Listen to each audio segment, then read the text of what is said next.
Okay, so yung next natin tutorial, so numeric data type. So gagamitin natin yung user input na ginamit natin sa sim. So for example, int, so age.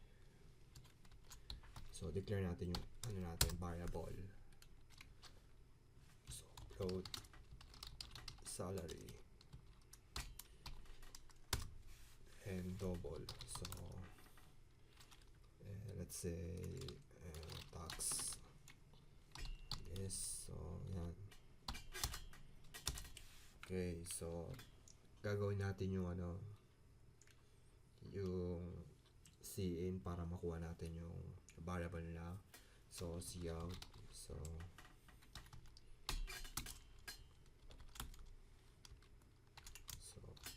enter your age. So cin and bigay natin yung age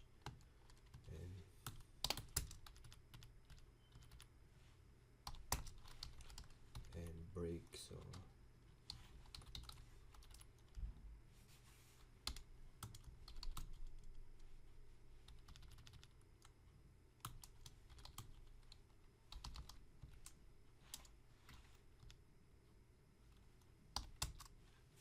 okay, so copy natin to. So enter your salary.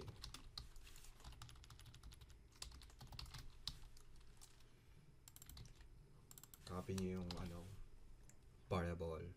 So tax, enter your tax. And like that. So run.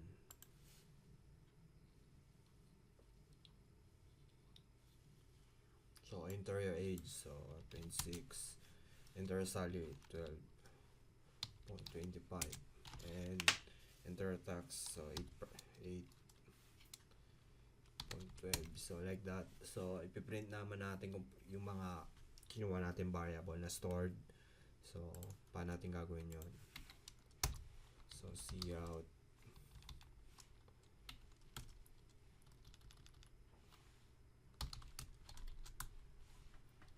age, copy that, 1, 2, so salary, base,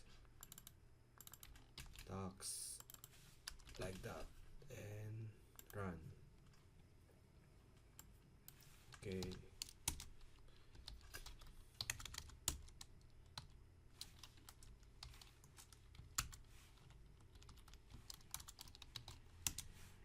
Okay, so wala natin ang break. Okay.